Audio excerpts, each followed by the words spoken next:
The panel's absolutely fantastic, so let me go through this. It'll take about 10 minutes. We get Ryan Dilley here, who's the managing producer of Panoply Network. We got Ben Green, senior multimedia producer at The Guardian. Ruth Fitzsimmons, who's global head of news and content, Audio Boom. And we've got Laura Sheeder, co-founder, director at Chalk and Bid. You're going to have to start walking now. Your time's going to be up. And hosting it, and also the host of Do the Right Thing, it's Danielle Ward. There you go. Everyone.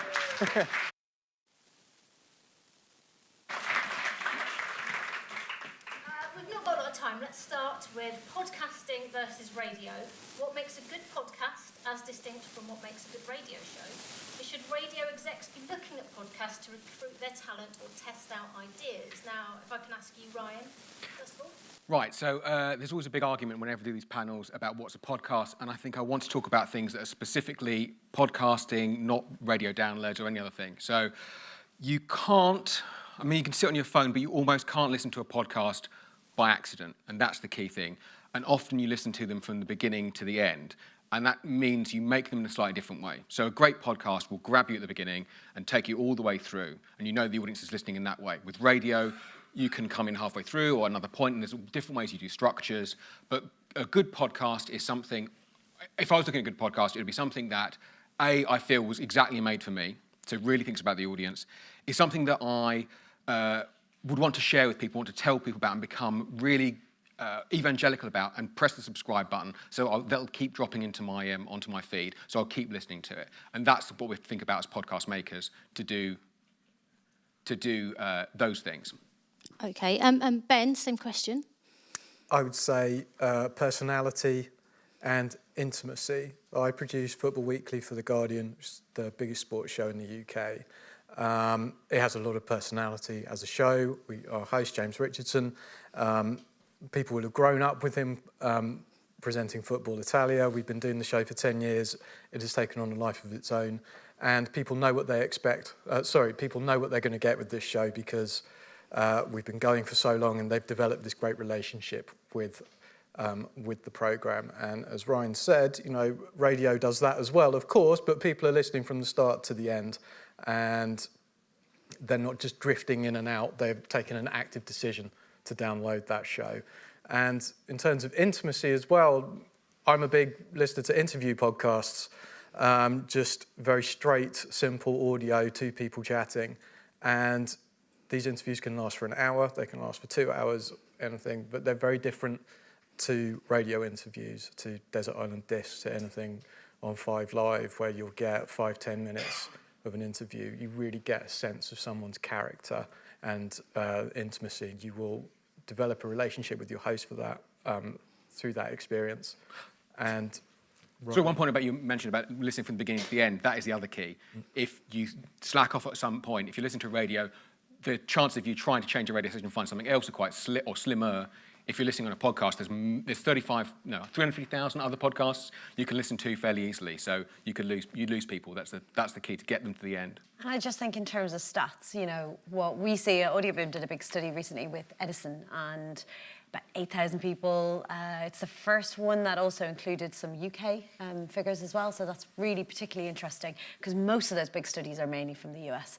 I think what's really interesting is that there's people who are interested in podcasting are self-identifying as listening to 93% of that podcast. And that's probably true for their favorite ones. So like I always think, you know, stats are stats, especially where someone's self-identifying. But I do think people have their favorite podcast. And part of the difference, the key difference I think that we always seem to remember is we don't have the clock. So like, you know, having worked in radio, having worked very happily at LBC for a while, and News Talk in Ireland is that when you are on a clock, you have to think, okay, well, that's brilliant, this is really, really great, but I still need to get to the news, especially when you're working in commercial radio, because you're like, I still need to get the ads in, I still need to get the news. And something has to be phenomenal for you to drop that. In podcasting, when something is phenomenal, it can work. You can give it that space and time. And in all honesty, when something isn't, you can sort of wrap it up, bring it shorter and do something else with it. So there's a lot more editorial freedom in that sense. Do you think people want to listen to, I mean, obviously a podcast can be whatever length, which is brilliant, but are you ever aware, if you're producing a podcast, of how testing the audience's patience, I guess? Do you edit in that sense? I come from a radio background Yeah. as well. I worked in BBC News for 10 years, so that's an entirely different sort of time frame to kind of podcasts, and we'd make non-newsy podcasts. Most of what we make as a production company are commercially backed, branded podcasts. And yes, we make sure that we keep things tight, but also that's because we come from, I think, a radio background. And as Ryan said, there are 350,000 pods, and obviously some people don't edit themselves and probably should more. But that's also kind of the beauty of it, that you can find something that a podcast that you subscribe to where one episode is 15 minutes and then the next week it's 45 because it's just compelling. A lot of the research I've seen suggests people like that predictability in length. They like to know that they'll be able to put it on and finish it by the time they finish their commute. Yeah. But at the same time, being able to give things the air to breathe, if it deserves it, is great. If you're boring, right? There was one of our shows started off very much a radio background, radio people making a show, and it started off at 20 minutes. I think it was a political show, and people started emailing in. This is the other thing: you've got much closer relationship to your audience. They will talk to you, and they emailed in. Can you make it longer? 30 minutes. Can you make it a bit longer? 35 minutes. At 45 minutes and 30 seconds, I'd make that one up. The emails stopped coming in, and that's the more or less the length it's been ever since. And the Do the Right Thing's the same. So Do the Right Thing, my podcast is a comedy podcast. It's a panel show, and it's produced by a radio producer. There's only 4 of us on the team, and it used to be about 28 minutes long because he came from a Radio 4 background. So we'd record for about an hour. It would be 28 minutes long.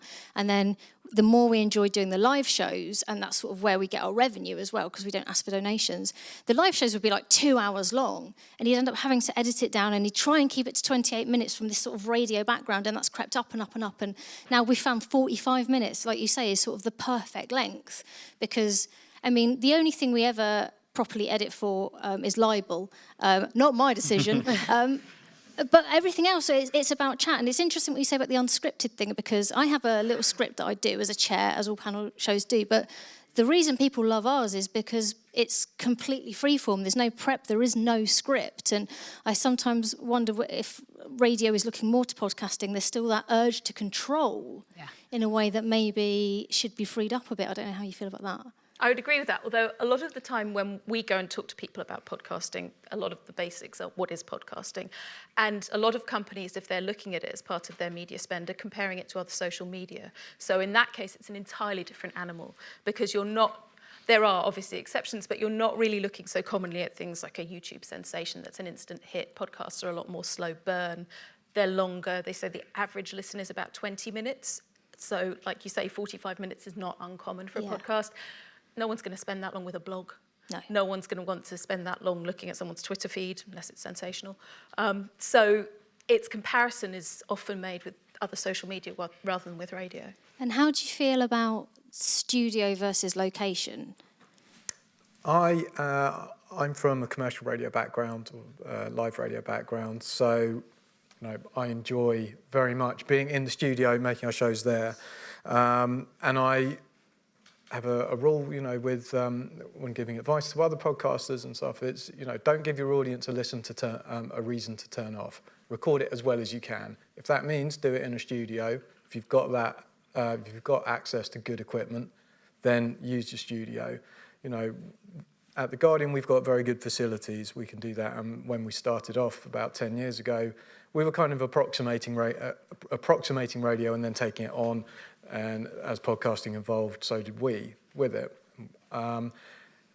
But, people don't always have the best equipment, but you can record things pretty well on your laptop and your audience may forgive you. But if you have grand ambitions, then I would use the best equipment that you possibly can. I'm going to steal a story from Benjamin Partridge, as long as he's not here, from the Beef and Dairy Network. And if you listen back to the old editions, he had one microphone and he had a Skype line. So all of the interviews about beef and dairy, Skype and him talking. And then he got enough money to buy a mic and he would go outside. All of a sudden you hear interviews popping up from outside. Then he got a better mic and would do much better interviews with people in his own little studio. So as he went along, he showed creativity in using the resources he had and the show was built around that. And it's a fantastic way of doing it. Do you think there is any truth, though, in the idea that sometimes people don't like a podcast if it's too polished? There's sometimes, I know people, especially younger people, one of which I am not, they find that because podcast is such a new medium and they feel it's theirs almost, they don't like that heavily polished studio sound. They like the odd click and whistle. I don't know if you found that at all. I think that the main issue is that sometimes, I think especially when you're talking to people who come from either a very radio background or a brand background, they want it to be completely polished because that is how we are trained to make things. So we're like, you know, if there's a whisper aside or there's something falls off the table, we're like, just edit that out. And the thing is, actually, the audience often loves those things because it sounds very real and sounds very dynamic, you know, kind of, you know, one of the reasons why Mark Moran's show, WTF, has done so well is that it's recorded in their garage. Now, they both come from a radio background. That is not accidental. You know, that's very, very shaped and created. You know, so where he's slightly off mic and he's bending down to pick something off and he wanders off to make a cup of tea, that's done on purpose. It's not an accident, but it does speak to that medium of podcasts. And I think while traditional forms of, you know, radio are often kind of very beautifully crafted and often kind of slickly edited, podcasting can often be meandering and kind of go into different areas, but people are listening in a very different way. The patience is there to kind of commit to something. So, you know, I think still people want lovely tricks with audio, they still want lots of creativity, but they also kind of want to feel like there's a real person kind of connected to it, that there's kind of some quirkiness in there. On that point, how do you think we can incorporate the lessons of producing interactive radio into podcasting, given that it is such an intimate relationship with the listener? Well, obviously, you're not going to get phone-ins in the same way. It's not that kind of live. But I mean, Ryan's example of wanting to change the duration because of feedback is a great one. And equally, I know we're going to talk about this more later, but a lot of podcasts really just get their funding because they ask people who are listening for money. Yes. And they get sent the money, which is, if you on the face of it, kind of astounding. And I would say that one great example of that actually is Adam Buxton, who was running his podcast and asked his listeners, well, you know, I kind of need some advertising revenue. Is that okay? And the almost universal response he got was, we would love for you to take on advertising because we like your show. Yeah. And to actually have that where in other media people are actively trying to find ways of skip the ads and, you know, and that's a real problem when they're trying to get advertising funding is incredible. So, you know, talking about interactivity in the format is great, but the fact that the interactivity is the thing that makes it happen means you can actually sustain it. Do you think that we as Brits are good at making these ads? Have you, like, do you enjoy? Have you heard a good Squarespace ad ever? But I think it depends. Adam Buxton, and Rosie the dog. Yeah, I think it depends who's doing it. Like, I think traditionally it comes out of America as a format. Do you know what I mean in terms of the advertising? And that makes sense because you have NPR there, which we don't have the BBC, we don't have a publicly funded body. And it's really interesting to kind of hear in the previous talk that kind of comparison between working for commercial radio and working for the BBC. And podcasters are very much fall into that second half where they're like, okay, well, I don't know if I can afford to do this. I guess the difference is that the relationship is very different with the listener. So often podcasters will say things like, hey, can you support our sponsors because otherwise we couldn't afford to make this. So that changes the relationship. You know, in our studies, we generally find about 77% of people say they're fine with advertising as part of the podcast because they understand the podcasters are not being paid by a big corporation. They understand often they're individuals, so they need to find some revenue to kind of do creative, interesting content, and that takes money and time. The other thing, which I think is so important, and I can't stress it enough, and it's the reason why brands and advertisers are interested in podcasting, is because it sounds authentic. That influencers part is absolutely massive. There's 3 types of ways to do advertising and podcasting. There's spot ads, which are a bit like radio. There's branded content, and there's live reads. And live reads are probably the most ubiquitous of all of those. And when they're done well, they're really done well. So, you know, we did something with Disney and No Such Thing as a Fish, and they went to see the podcast. It's BBC QI, Elves, and it's all about facts. So they just made their whole thing about facts, like really hilarious facts about being tattooed with the wrong tattoo and whether you'd be sent off the island. And that went on for ages. It was really bizarre. It involved sailors dipping their testicles in the sea to navigate. But it was really quirky and really unusual and really funny. And so that's the reason why people are less likely to skip. That's the reason people listen. And that's the reason why bigger brands are starting to get involved. Do you think it is going to be possible for Brits to make money from podcasting? They already Aside from advertising, I've never made a penny, and my podcast gets 85,000 listeners. It's interesting that you say about asking for money, because my producer is very adamant that we don't do that, and I don't know if that's a British thing or some kind of hang-up he has, but we're not allowed. He won't let us ask for money. So we just get the door revenue. Mutiny. It should be that. Oh, we could get we could get sponsorship or something, but he won't let us do it. But in some ways it really marks us out from the other comedy podcasts, because we don't make it. I don't think it's a good thing, but it marks us out because we don't have that thing at the end going, can you please donate to us? But we're sort of in this point where we're now trying to monetize it, and there's so many options now, because there is the platform where you can subscribe, or you get the advertising idents, like you say, or someone just sponsors us. It's interesting for us because we are a live show. We do have that live audience coming in, but if we were just doing it in a studio, I don't know what we'd be doing right now. So I do feel that there is a real British sensibility to a lot of younger podcasters. They get nervous, don't they? You guys are doing loads of sponsorship at the moment with Squarespace, and you know, how's that work? How do you feel about it? Well, at The Guardian, we feel like, back up slightly, your typical podcast advert we just heard, they need to be done with a lot of personality as well, so that they sound authentic. You've got people who have chosen to listen to your show. You create a very nice relationship with these people. People feel like they have an ownership of the show. If they're donating money as well, even more so, they feel like they've got ownership of the show. There's an interactivity helping develop ideas for the show, perhaps. So at The Guardian, we're a big company. However, we are uniquely losing money. I mean, The Guardian's always asking for money, right? Well, they are now, but we don't ask for money on our podcasts. We don't tend to do too many adverts that are kind of built into editorial, built into the program. Hey, I've just had this fantastic meal service delivered, blah, blah, blah. They're very much standalone because we want to keep advertising and editorial separately. But I think on independent shows, I think this idea of asking for money is no bad thing at all, or being upfront and open about it. It's a new media, podcasting, and it comes from America, who are far more used to paying for their media anyway and their entertainment. I think the more that we have services like Netflix and Amazon Prime and so on, where you're actively choosing to get the services from them, you're paying for that subscription, I think that mindset will help to change with podcasting as well. It doesn't have to be a $6.99 monthly fee. I should just say one thing, which is I also think that people have to bear in mind where we are in the cycle, the life journey of podcasting and the industry. So in the US, it's about a $200 million industry as of last year, and it will probably double this year, in all honesty. That's probably where we are.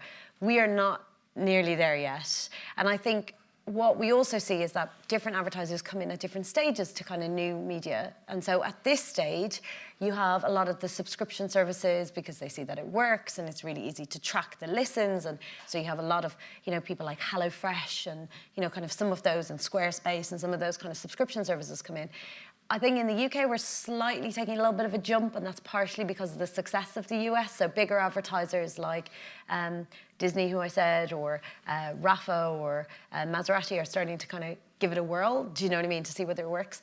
But I think people also need to think that it is a relatively new medium and that they have to work with lots of different types of advertisers to kind of show that they can do it and they can deliver. Sometimes we get podcasters who kind of come in and they go, I only want to work with this type of advertiser. And it's like, well, they also have to want to work with you. There's a two-way street there, do you know what I mean?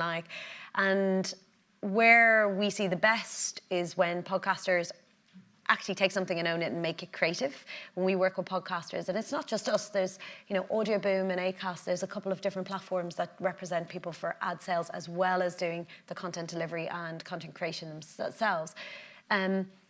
For those guys, we usually just give them 5 key things they need to hit, and we try and get them to be as expressive themselves. And that's because it just works better. But the podcasters who buy in are the ones that see. But talking about change, Apple have just announced in the next update, they will start offering us data. So we'll know where how long people listen for, where they're skipping. So big advertisers. So our latest show, a series of Revisionist History, is being sponsored by Chanel, so a big corporation. And those big corporations, so you can do direct want that advertising. data. If you do direct advertising, you can say, go to this page and put in my offer code, and you will see that that's a direct sale. With the new data from Apple, we will be able to show advertisers, these people are listening, this number of people are listening, and this is where they're stopping. They're not going through your adverts. And actually will become far more important to make creative, interesting adverts which really bind the audience in and actually are as good as the show, because if your advertiser sees there are people just skipping through them, a badly read host read will not be a thing you can sustain anymore. Yeah, and that's good. And Group M have said, look, they're not willing to... If 60% are downloads and they don't know what's happening in the download space within Apple, then they're not willing to advise their big blue chip companies to put any money into them. And there's tons of technology which are coming along which will help small podcasters with relatively small followings to get a slice of advertising money. So there will be things coming on for everyone. It's interesting you mentioned Apple, because my next question is the iTunes era over?